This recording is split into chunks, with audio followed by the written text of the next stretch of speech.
ભારત માટે આ ઐતિહાસિક ક્ષણ છે, કારણ કે કોઈ ઇન્ટરનેશનલ ઓર્ગેનાઇઝેશન, આંતરરાષ્ટ્રીય સંસ્થાની અંદર આપણા ડોક્ટર બાબા સાહેબ આંબેડકરની પ્રતિમા મુકાઈ હોય એવી આ પ્રથમ ઘટના છે.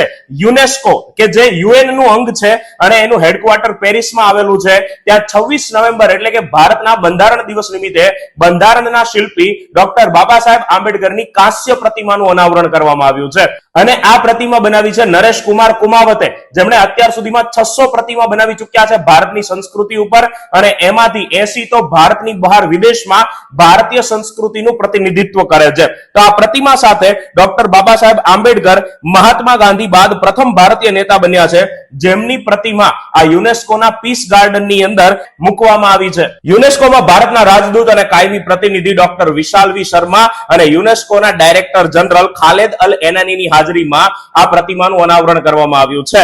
આ પ્રતિમા ડોક્ટર બાબા સાહેબના સમાનતા, સામાજિક ન્યાય, માનવ ગૌરવ, શિક્ષણાધિકાર અને લોકશાહીના સશક્તિકરણ સિદ્ધાંતને વૈશ્વિક સ્તરે પ્રતિબિંબિત કરે છે.